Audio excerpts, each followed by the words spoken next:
L'un de mes dictons préférés, l'une de mes citations préférées dans le football pour montrer justement comment, selon moi, on devrait tous se comporter en tant que fan et supporter d'un club de cœur. Deux points, ouvrez les guillemets, des joueurs arrivent, d'autres partent, mais à la fin, le club, lui, il reste. Signé Charel de Maupassant, ça veut dire que peu importe le joueur que vous aimez, que vous adorez, que vous idolâtrez, à quel point vous êtes attaché à lui, même Messi, même si c'est compliqué, il arrive dans un club, il part ensuite, mais à la fin, ce qui reste, c'est le club. Les joueurs sont de passage. Et c'est le cas pour Ronald Araujo qui devrait finalement prolonger son contrat au FC Barcelone. Théâtre, retournement de situation. On pense à tout ce qui partirait. Hier soir, justement, on avait la confirmation de la part des médias catalans, dont Mundo Deportivo, qui disait que le joueur, du coup, avait accepté l'offre de la Juve, donc accord verbal entre le joueur et le club italien, et que le club italien s'apprêtait à soumettre une offre au Barça qui devait atteindre environ les 50 millions d'euros. Offre qui en plus ne suffisait pas au Barça, hein, car apparemment le club catalan demandait pas moins de 70 millions d'euros pour le joueur qui devait partir en 2026. Sauf que ce matin, stupeur, breaking news annoncé par Mundo Deportivo, Deco, le directeur sportif du Barça, aurait convaincu l'Uruguayen Araujo de rester au club. Le directeur sportif a débloqué la situation avec le défenseur hier soir et il serait même possible qu'il renouvelle son contrat prochainement. Breaking news dévoilé par Mundo Deportivo et Fernando Polo, journaliste assez fiable, hein, franchement assez fiable. Je vous lis un petit peu ce qu'il a à dire dans l'article du jour. Deux points, ouvrez les guillemets, l'affaire Araujo est sur le point de prendre une tournure radicale. Le défenseur central uruguayen était déterminé à quitter le Barça cet hiver, mais maintenant, après une série de mouvements de déco, il pourrait finalement rester et renouveler son contrat qui se termine en 2026. Ce tournant des événements s'est forgé hier soir. Ce mardi, Araujo était encore déterminé à quitter le club et aller à la Juventus. Cependant, le Barça s'est battu pour sa continuité et Deco, le directeur sportif du Barça, a beaucoup insisté pour qu'il change d'avis. Et à la suite de l'insistance et du pressing de l'ancien milieu de terrain du Barça, le deuxième capitaine du club a reconsidéré sa position et est désormais proche de rester. Une continuité qui pourrait même conduire à un nouveau contrat et pourrait même intervenir très prochainement. Hier soir, Joan Laporta avait déjà mentionné que Deco était la personne qui connaissait le mieux le dossier et l'évolution des négociations avec le joueur uruguayen et a ajouté que des solutions étaient recherchées pour satisfaire toutes les parties. Important aussi. Là, on comprend justement qu'on était vraiment sur une situation où on voulait trouver, que ce soit de la part des dirigeants, du joueur, du coach, tout le monde, des agents, de trouver un dénouement dès à présent et ne pas laisser pourrir la situation jusqu'au mois de juin. C'était inconcevable de le laisser comme ça au Barça. Soit il prolongeait, soit il partait. Simple. C'est comme ça que les clubs doivent agir. Dédicace au PSG avec les dossiers Mbappé, Neymar et j'en passe où on disait aux joueurs tu prolonges, t'as pas le choix. Je continue. Outre le président et le directeur sportif, Hansi Flick et l'effectif du Barça ont également mis beaucoup de pressing aussi, sur Araujo pour qu'il change d'avis et renonce à partir lors de ce mercato d'hiver. L'entraîneur allemand avait déjà déclaré en Arabie Saoudite, c'est vrai, en conférence de presse avant la finale de Supercoupe d'Espagne, qu'il comptait pleinement sur le défenseur central et qu'il souhaitait continuer à l'avoir dans son effectif. Important aussi. Après la finale, pendant les célébrations, sur le terrain, Robert Lewandowski lui a demandé de rester. On a vu les images justement du joueur, l'attaquant polonais qui demandait à Araujo de rester. On a vu, lecture babiale, on a lu sur les lèvres que Lewandowski lui demandait de rester et que justement Araujo a refusé. Même au moment justement où tu prends un titre, un trophée qui pourrait te donner envie de continuer au Barça parce que là, tu comprends justement que tu es supposé en gagner d'autres. Tu es sur une saison justement où tu peux gagner des trophées majeurs au Barça. Enfin 5 ans après être arrivé quand même au club en 2019, oui, il me semble, oui, c'est ça. On a Lewandowski qui profite du moment un petit peu chaud pour l'attendrir et lui dire, frère, reste au club. Et même à ce moment-là, dans la chaleur de la victoire du titre, il a quand même refusé. Araujo est un joueur très apprécié par Deco et par Flick. De plus, il devrait avoir une importance vitale pour l'équipe le mois prochain, étant donné la blessure d'Inigo Martinez qui sera absent pendant 4 semaines environ. Durant cette période, le Barça devait disputer des matchs importants en Coupe du Roi, à commencer par ce soir face au Betis Séville, en Liga et en LDC. Comme on l'a vu lors de la finale de Supercoupe, le défenseur uruguayen était le favori de l'entraîneur du Barça pour remplacer Íñigo Martínez lorsque ce dernier était blessé. Il était donc urgent de régler la situation dès à présent. Très important ce paragraphe-là. Rappelons très important que le joueur déjà avant la finale avait dit apparemment selon la presse qu'il ne voulait pas jouer cette finale-là parce que forcément si tu veux partir d'un club quand tu es en instance de départ assez avancée, eh ben, tu ne joues pas pour pas te blesser et du coup compromettre un éventuel transfert. Donc il ne voulait pas jouer. Il avait déjà la tête ailleurs.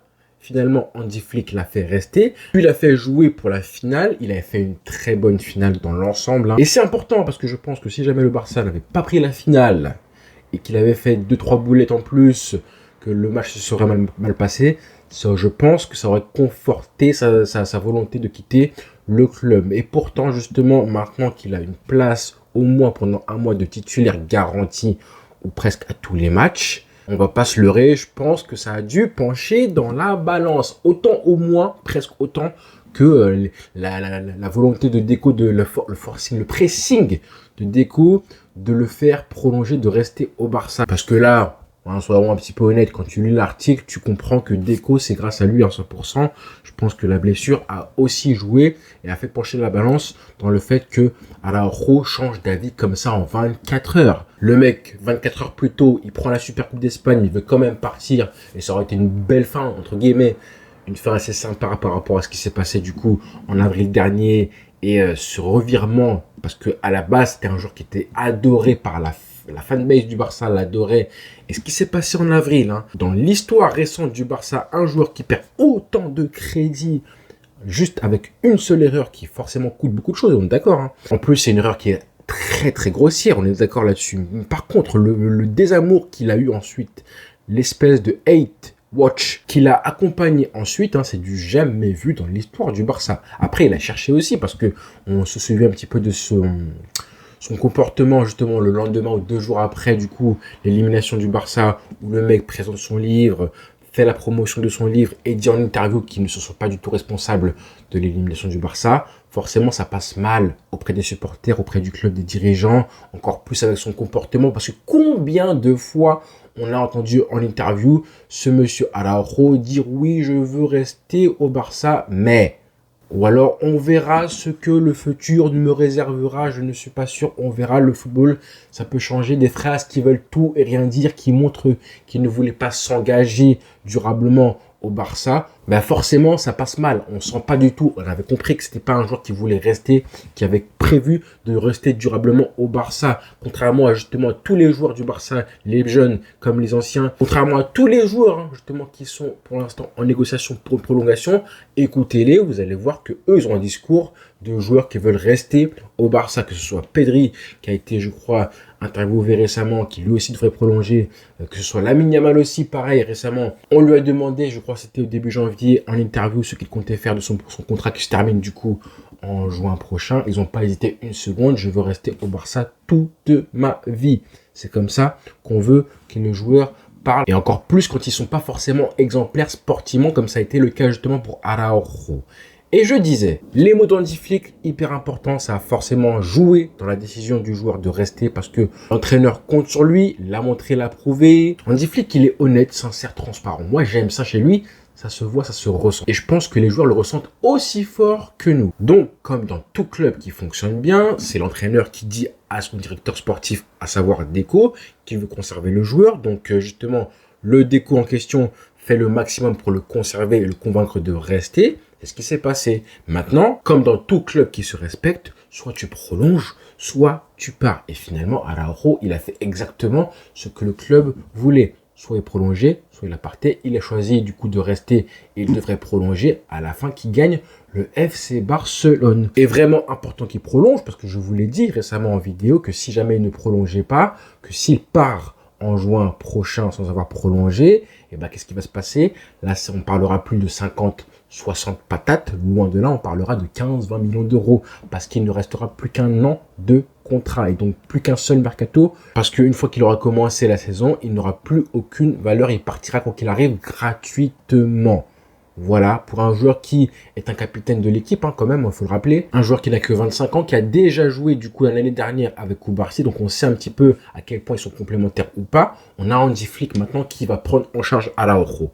Il y a un an de ça, on a vu ses carences. Forcément, on sait tous qu'il a une relance qui est très moyenne. C'est vrai, il a des lacunes, Araujo, notamment balle au pied. Maintenant, il a Hansi Flick comme entraîneur. D'accord? Ça fait une grosse différence avec ce qu'il a vécu lors des 2-3 dernières saisons. Donc on va compter sur Hansi Flick pour justement réussir à gommer ses petites erreurs, gommer ses petites lacunes, faire progresser le joueur, lui faire comprendre des choses niveau tactique. C'est peut-être la chose la plus facile à faire comprendre, mais la plus difficile à appliquer parce que sur le moment, on sait que le football, ça va tellement vite que parfois, bah oui, t'es un petit peu dans l'instant présent, un peu moins serein, un peu plus stressé, c'est normal, un peu plus nerveux. La relance, il doit s'améliorer, le positionnement, il doit s'améliorer aussi. Le fameux piège du hors-jeu, il doit s'améliorer aussi. L'agressivité, il doit s'améliorer aussi pour savoir la doser quand intervenir. Cette espèce de manie d'habitude à défendre un petit peu trop en reculant un petit peu, le fameux recul frein, comme on l'appelle. Tout ça, il doit progresser. Maintenant, on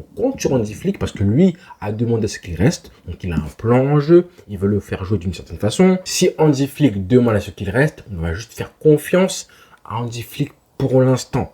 Et après, on verra à la fin de la saison, on fera le bilan et on verra si on pardonne à Araujo ou pas pour sa saison et ce qui s'est passé évidemment face au PSG. Parce qu'on n'a pas oublié, on n'a pas encore pardonné, en tout cas moi personnellement, pas à 100% loin de là. Maintenant, s'il reste au club, qu'il fait une bonne saison, qu'il nous rapporte des gros titres dont la LDC, là on avisera. Mais au moins le prolongeant, ce qui est intéressant, c'est que s'il part et qu'il fait une mauvaise saison, 6 prochains mois assez quelconques, et ben dans ce cas-là, il pourra partir à un prix qui ne sera pas le même que s'il était parti sans avoir prolongé en juin 2025. Je parle de 15-20 millions d'euros. Là, si tu le prolonges, je ne sais pas jusqu'à quand, mais bon, forcément, là, ça peut avoir une somme qui sera largement plus supérieure si jamais des clubs sont prêts à mettre l'oseille et à poser le nombre de manioc nécessaire. Donc il arrive, en plus on a Jonathan Tah qui arrive l'été prochain, donc pour l'instant franchement c'est pas une mauvaise chose. Si vous me demandez à moi mon avis, comme je disais, je pense vraiment que le Barça